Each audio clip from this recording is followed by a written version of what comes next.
Well, good day, everyone, and welcome to the Daily Dose. Daily Dose of Pinellas Park, Daily Dose of God's Word, Daily Dose, hopefully, of encouragement for you. I want to thank you all for coming out today and on this wonderful Monday, and remind you to put your items in the chat that you might have that you want to put on our prayer list. Make sure that you're making updates as well, and tell us about your answered prayers. If things have been fulfilled in your life, just please let us know about that as well. But we are in the book of Jude, and today we're only going to be considering a couple of verses. We've gone pretty much all the way through verse 20, and he talked about how we as Christians are we are chosen. We're sanctified. We are set apart. And then he goes on to talk about how he had this twofold purpose for writing. One, he was going to write them for their mutual salvation, their common salvation, but then he ended up having to write to them about really what boils down to false teachers, people who were creeping in, who were wanting to do them harm in a spiritual way by leading them away from the truth. And most of the book, or much of the book, is spent describing those folks, and in the next couple of days we'll deal a little bit with that, but I want to go down to really verse 22 and 23. What's our reaction when people do wrong? What's our reaction when we see something that's false, or we know that something is untrue, or we see someone in an error? We see something that's just patently wrong. I mean, how do we react? How do we react to those who are doubting, or maybe not as insistent as we are on the truth, or wanting to take a stand? Well, here in Jude chapter 1, 22 and 23, he gives us some advice, and it's not really advice so much as it is the command of God and how we should act, but it is on a practical level great advice for us to follow, for those who we may perceive as being not as insistent as we are on holding that line. But he says in verse 22 and 23, "And have mercy on those who doubt. Save others by snatching them out of the fire. To others show mercy with fear, hating even the garment stained by the flesh." Now, he's talking about people who are falling short of where they need to be in their faith, right? He says, look, some people are going to have doubts.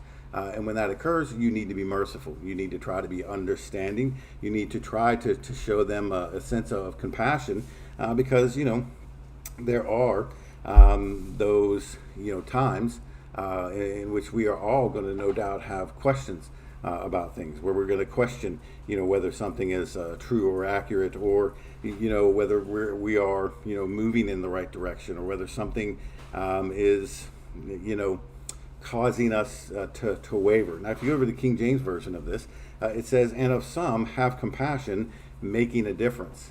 And of course, the making the difference there is the part where we get the doubting. It has multiple interpretations. It literally means, the original wording literally means to separate thoroughly, to withdraw from, or to doubt, or discern or judge. Now it has many different, kind of nuances of meaning. So some translations say, have mercy on those who doubt. Some see it more as something that you are, doing, that you are drawing them, out, making a difference, as the King James Version puts it. But either way you want to look at it, the idea here is, don't become frustrated. Don't become annoyed. And don't become angry just because someone is having a difficult time, or doubting, or maybe even says, "Hey, I don't even know if I believe in God anymore." We need to be merciful, be moved with compassion, by that, and try to assist them in any way. That's the way the King James puts it. Be compassionate, have compassion, or show mercy. But then notice too, he says, "Others snatch them out of the fire, and others show mercy with fear, hating even the garment stained by flesh." So there's at least three designations here for ways that we can act with regard to people who are doubting, or maybe even denying the faith. First, have mercy. Be compassionate. Number two, sometimes you're just going to have to, snatch them. Sometimes it's going to take a little bit more aggressive action. The word here for snatching that the ESV uses The King James says pulling. Literally, the word means to seize, to take hold of and pluck up. Right. So imagine you're in a garden. Now, I don't know if you grew up having a garden or not, but you have carrots and different things like that. You grab a hold of the top and you pull up, and the whole plant would come out, or the whole carrot would come out. Well, that's kind of what it is. It takes a little bit of force. Some folks, they're only going to move if you bring the truth to them forcefully. Now, this is obviously not talking about a physical force.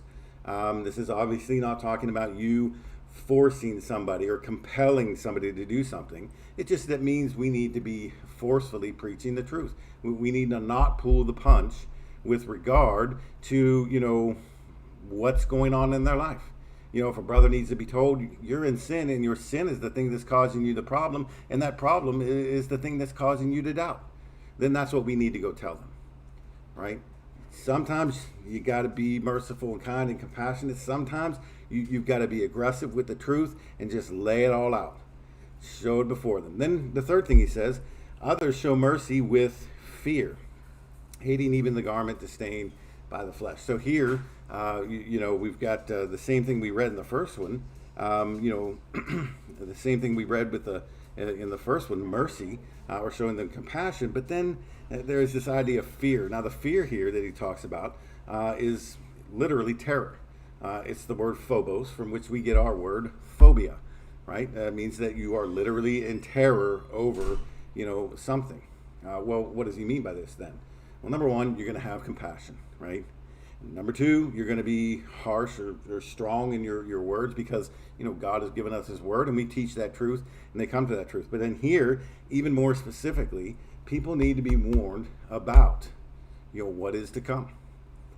People need to know about this place called hell, and about the fact that they could end up there, and how it's separation and darkness and blackness and weeping and gnashing of teeth, and all of that. They need to know. Right? So there's a way that we can appropriately handle folks whose faith is waning, whose faith has been lost, and so on and so forth. We need to have mercy. We need to show that kindness and compassion. We need to teach them the truth boldly, and we need to show them mercy, but let them see that fear, hating even the garment defiled by the flesh. So those are some things that we can do. And hopefully, we can remember those things too, if indeed it's us one day that is in that boat tossed by the waves, and we find ourselves in doubt and thus in peril. But I appreciate everybody coming out today. This has been your Daily Dose.